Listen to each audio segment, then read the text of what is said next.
Buenas hermanos, hermanas, Dios les bendiga. Hoy leeremos Primera de Crónicas capítulo 3, los hijos de David. Estos son los hijos de David que le nacieron en Hebrón: Amnón el primogénito, de Ahionam jezreelita; el segundo, Daniel, de Abigail la de Carmel; el tercero, Absalón hijo de Maaca, hija de Talmai, rey de Gesur; el cuarto, Adonías hijo de Hagüit; el quinto, Cefatías de Abital; el sexto, Itream de Elga su mujer. Estos 6 le nacieron en Hebrón, donde reinó 7 años y 6 meses, y en Jerusalén reinó 33 años. Estos 4 le nacieron en Jerusalén: Simnea, Sobab, Natán y Salomón hijo de Betsuá, hija de Amiel; y otros 9, Ibar, Elisama, Elifelet, Noga, Nefeg, Jafía, Elisama, Eliada y Eliefelet. Todos estos fueron los hijos de David, sin los hijos de las concubinas, y Tamar fue hermana de ellos. Descendientes de Salomón.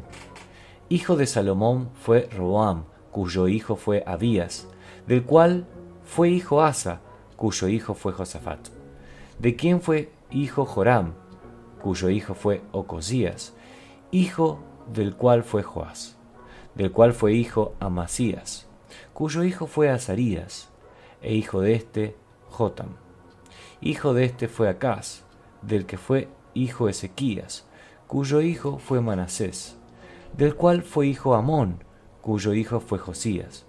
Y los hijos de Josías: Johanán su primogénito; el segundo, Joacim; el tercero, Sedequías; el cuarto, Salum. Los hijos de Joacim: Jeconías su hijo del cual fue Sedequías. Y los hijos de Jeconías: Asir, Salatiel, Malquiram, Pedaías, Senázar, Jecamías, Osama y Nedavías. Los hijos de Pedaías: Zorobabel y Simei. Y los hijos de Zorobabel: Mesulam, Ananías y Selomit su hermana. Y Jasuba, Ogel, Berequías, Asadías y Jusab Gesed, 5 por todos. Los hijos de Hananías: Pelatías y Jesaías. Su hijo Refaías, su hijo Arnán, su hijo Abdías, su hijo Secanías. Hijo de Secanías fue Semaías. Y los hijos de Semaías: Hatús, Igal, Barías, Nearías y Safat, 6. Los hijos de Nearías fueron estos 3: Elioenai, Ezequías y Azricam. Los hijos de Elioenai fueron estos 7: Odavías, Eliasib, Pelaías, Acub, Johanán, Dalaías y Ananí. Primera de Crónicas capítulo 4. Descendientes de Judá. Los hijos de Judá: Farés, Hezrón, Carmi, Ur y Sobal. Reaía, hijo de Sobal, engendró a Jaat, y Jaat engendró a Ahumai y a Lahat. Estas son las familias de los Zoratitas. Y estas son las del padre de Etam: Jazreel, Isma e Ibdas. Y el nombre de su hermana fue Hase Lelponi. Penuel fue padre de Gedor, y Eser padre de Husa. Estos fueron los hijos de Ur, primogénito de Efrata, padre de Belén. Asur, padre de Tecoa, tuvo 2 mujeres, Ela y Naara. Y Naara dio a luz a Ahuzam, Jefer, Temeni y a Ahastari. Estos fueron los hijos de Naara. Los hijos de Ela: Seret, Jesoar y Ednan. Cos engendró a Anub, a Sobeba y a la familia de Ajerrel, hijo de Harum. Y Jabes fue más ilustre que sus hermanos, el cual su madre llamó Jabes, diciendo: por cuanto lo di a luz en dolor. E invocó Jabes al Dios de Israel, diciendo: oh, si me dieras bendición y ensancharas mi territorio, y si tu mano estuviera conmigo y me libraras del mal, para que no me dañe. Y le otorgó Dios lo que pidió. Kelub, hermano de Súa, engendró a Meir, el cual fue padre de Estón. Y Estón engendró a Bet-Rafa, a Pasea y a Tehina, padre de la ciudad de Naas. Estos son los varones de Reca. Los hijos de Cenas: Otoniel y Seraías. Los hijos de Otoniel: Hatat y Meonotai, el cual engendró a Ofra. Y Seraías engendró a Joab, padre de los habitantes del valle de Carisim, porque fueron artífices. Los hijos de Caleb, hijo de Jefone, Iru, Ela y Naam, e hijo de Ela fue Cenas.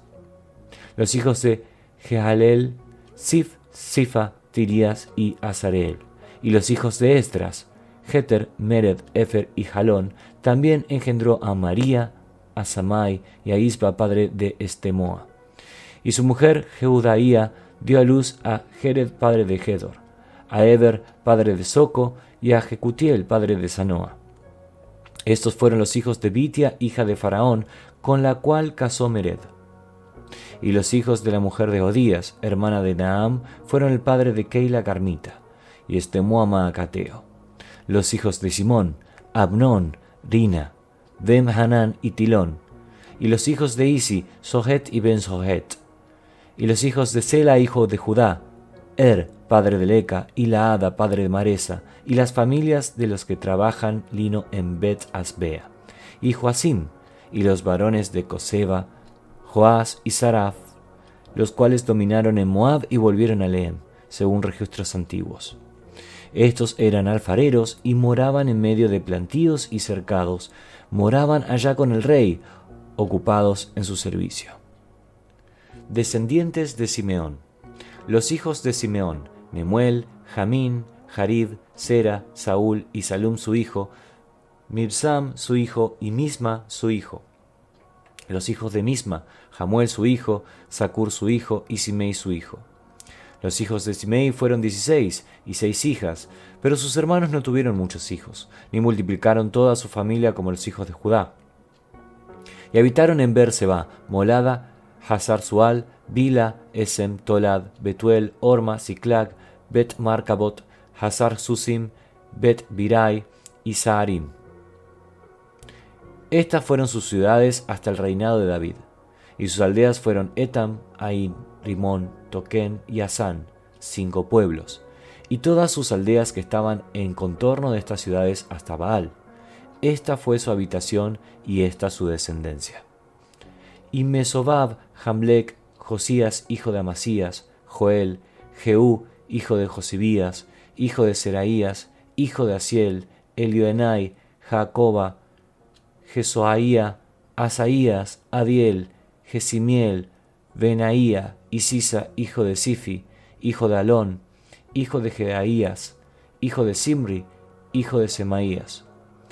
Estos, por sus nombres, son los principales entre sus familias, y las casas de sus padres fueron multiplicadas en gran manera, y llegaron hasta la entrada de Gedor hasta el oriente del valle, buscando pastos para sus ganados, y hallaron gruesos y buenos pastos, y tierra ancha y espaciosa, quieta y reposada, porque los de Cam la habitaban antes. Y estos que han sido escritos por sus nombres, vinieron en días de Ezequías, rey de Judá, y desbarataron sus tiendas y cabañas que allí hallaron, y los destruyeron hasta hoy, y habitaron allí en lugar de ellos, por cuanto había allí pastos para sus ganados.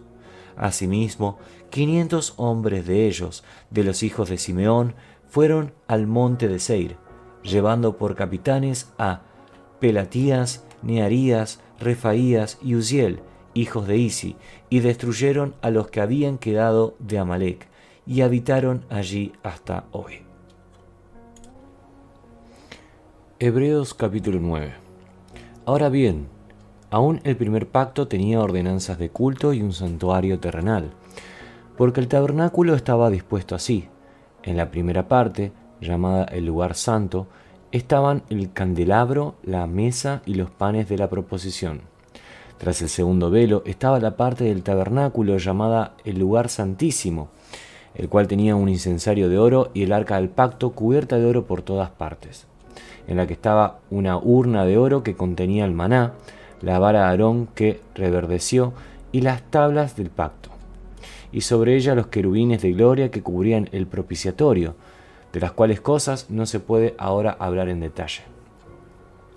Y así dispuestas estas cosas, en la primera parte del tabernáculo, entran los sacerdotes continuamente para cumplir los oficios del culto. Pero en la segunda parte, solo el sumo sacerdote una vez al año, no sin sangre, la cual ofrece por sí mismo y por los pecados de ignorancia del pueblo, dando el Espíritu Santo a entender con esto que aún no se había manifestado el camino al lugar santísimo, entre tanto que la primera parte del tabernáculo estuviese en pie, lo cual es símbolo para el tiempo presente, según el cual se presentan ofrendas y sacrificios que no pueden hacer perfecto en cuanto a la conciencia al que practica ese culto, ya que consiste solo de comidas y bebidas, de diversas abluciones y ordenanzas acerca de la carne, impuestas hasta el tiempo de reformar las cosas.